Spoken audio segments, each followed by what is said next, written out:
Bienvenue dans la correction de l'exercice en algorithmique. Vous découvrirez tous les énoncés des exercices sur le site pandacoda.com.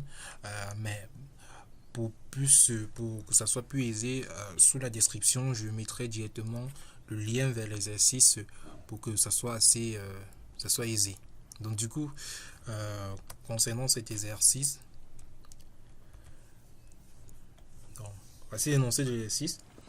En gros, on considère l'algorithme suivant. Ce qu'on vous demande, c'est donner l'exécution manuelle et donner les valeurs des variables x, y, z. Ok. Comment aborder ce type d'exercice? Donc, du coup, là, on vous demande juste d'exécuter. Il n'y a pas trop. Il n'y a pas de. Donc, il n'y a pas de réflexion, du moins à comment réfléchir pour écrire quelque chose. Non. Ici, on vous demande juste d'exécuter l'algorithme. Ok.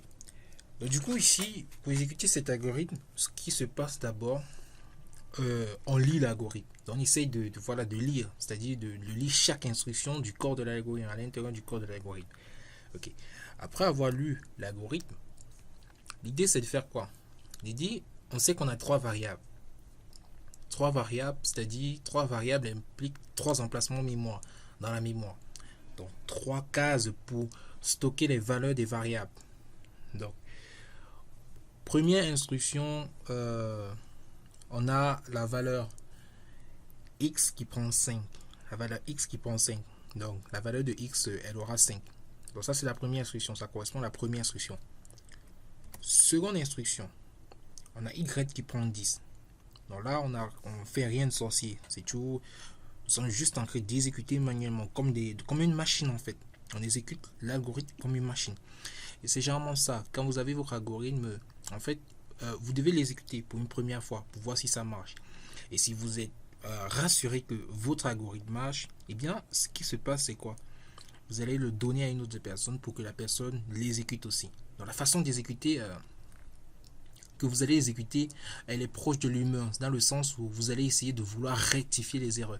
Mais si une personne l'exécute comme un ordinateur de manière autonome, comme un automate, eh bien, laissez-moi vous dire qu'il va récupérer, il va dénicher toutes les erreurs qu'il y a à l'intérieur, en fait, l'exécuter comme un ordinateur.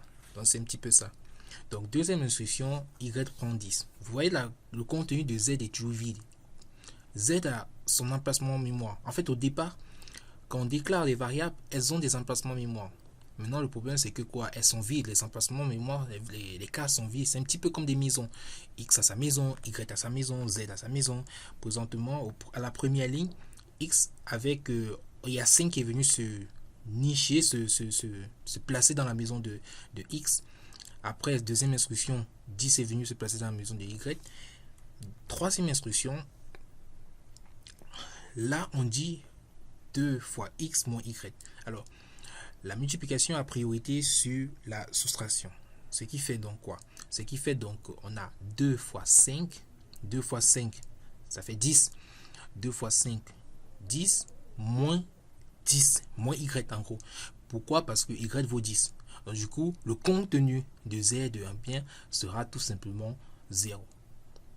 Et là, on a la valeur de Z. Ceci vous montre que on n'est pas obligé d'initialiser la valeur, le contenu d'une variable par un nombre directement. Non, non.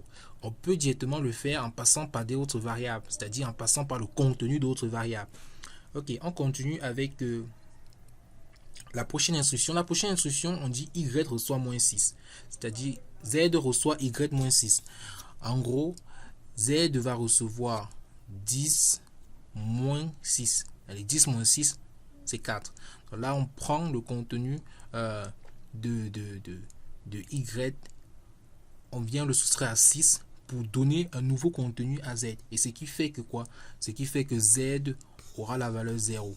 Donc, Z n'aura plus sa valeur. Donc, la nouvelle valeur de Z sera maintenant 0. Ok. Donc, c'est pour ça qu'on a barré la case mémoire de Z pour dire que, ok, l'ancienne valeur de Z ne correspond plus, la nouvelle valeur de Z c'est 4. On continue avec la seconde instruction. La seconde instruction, on dit que Y reçoit X plus Z plus 6. Là, on va partir normalement. Donc, du coup, on va prendre d'abord x, 5, plus y, plus z, pardon. Z, c'est quoi? C'est 4, ça fait 9. Et après, plus 6. 9 plus 6, ça donne 15. Donc, du coup, la nouvelle valeur de y, c'est 15. Et du coup, l'ancienne valeur n'y existe plus. En fait, on a écrasé l'ancienne valeur, c'est-à-dire le 10 qu'il y avait, on l'a écrasé, on a mis maintenant 5. Sixième instruction, là, on s'attaque maintenant à x. La sixième instruction nous dit que x reçoit 6 fois y. Donc 6 fois 15 qui donne 90 et on dit écrit x. C'est-à-dire qu'on affiche x à l'écran. Ce qui se passe là. Bien sûr, la nouvelle valeur de x c'est 90. Du coup, on l'écrase à l'ancienne valeur de x qui était 5. Ok. Donc, on continue avec... là, nous étions à la sixième instruction. Là, nous sommes à septième. Maintenant, huitième instruction. Huitième instruction. Oups. Huitième instruction. La huitième instruction va correspondre à y reçoit y-1. Tout simplement une décrémentation. C'est-à-dire que y reçoit son contenu -1. Donc, c'est ça. On va prendre 15. On va faire -1. Donc, du coup, la nouvelle valeur de 15, c'est 14. Du coup, on écrase l'ancienne valeur de y qui était 15 pour mettre sa nouvelle valeur qui est 14. Et on affiche le résultat qui est 14 et 4 pour y, pour z. En fait, c'était tout avec cet algorithme. L'idée, c'est de bien agencer les choses. Là, vous avez vu, à chaque fois que le contenu d'une variable change, eh bien, je barre l'emplacement mémoire. En fait, je barre pour dire que son contenu, ce n'est plus ça. Vous avez vu, à partir de ce petit schéma, sans afficher, je sais que dans x, j'ai 90, dans y, j'ai 14 et dans z, j'ai 4. Donc, ceci, c'est ce que j'appelle souvent un jeu d'emplacement mémoire. Il y a aussi une autre méthode qu'on appelle le tableau de traces.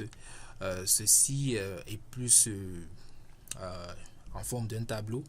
Là, on énumère plusieurs variables, mais ceci est plus rapide, plus aisé et vous permettre directement, rapidement d'aller et de comprendre la chose. Donc, les amis, c'était tout pour cette vidéo. Si vous avez aimé ce contenu, n'hésitez pas à le partager. Surtout, activer la notification pour toujours recevoir les actus des sorties de vidéos. Et surtout,